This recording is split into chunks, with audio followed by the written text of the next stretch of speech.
Bali, nagkabistaduhan kami ni Mike during high school year. Starting second year up to fourth year, naging classmate ko siya. Since high school, magkaklase na kami kaya. Kaso sabi kaya, dahil man kami nag-i-rare-kineta, magkaklase lang. Kaya yung mga inaapod na sasabing tadhana baga.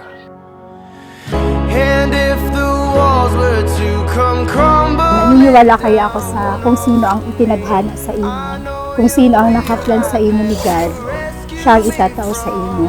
Di ko man talaga akalaon na magiging agong ko yan si Mike today. Kasi parang mayo lang siya sa ako dati. Di ko siya parang baliwala lang. Di ko man siya na hiling.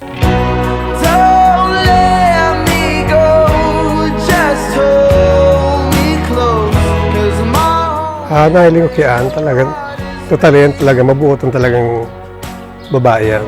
Ako SM sabi, pag maski pagiling sa iya, masungit da. Pero pag once na nakaulay siya, mabuot mong tao siya. Kaya sa roon sa mga nagustuhan ko, para sa iya po.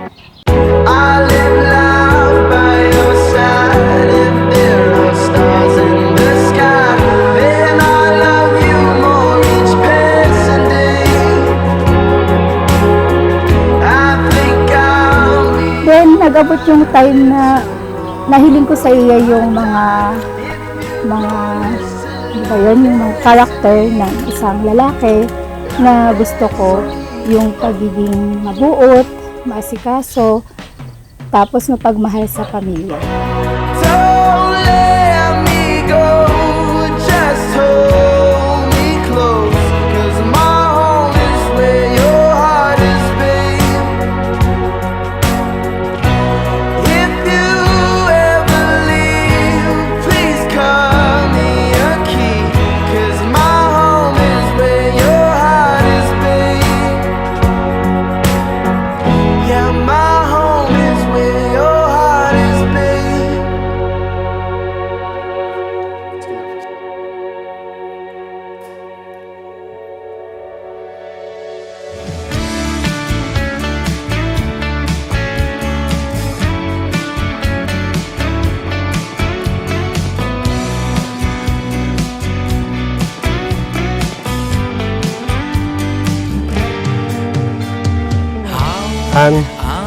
Isisisay mo, salamat sa mo sa pangarap mo na kasal kita sa simbahan.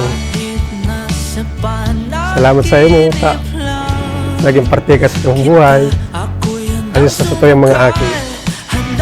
Kaya padangaton tagang maray.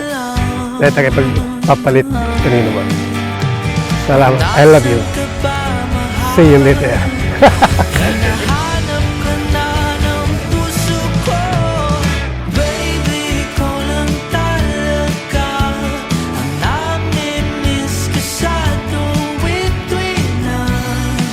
Bakong pasid sa indong inagihan. Minsan may mga tao garong nakulugan, ulit mas pinili nindo ang kada saro. May mga tao man garong nagpaluya kan sa indong relasyon. Alagad iyan gabos sa indong nalampasan. Ninhuli, taigwa kamong pagkamot sa lambang saro. Love, see you later. Naabot na yung dream ka. So, mahal na mahal ka ka. Ika ang lalaking pinapangarap ko habang buhay. I love you.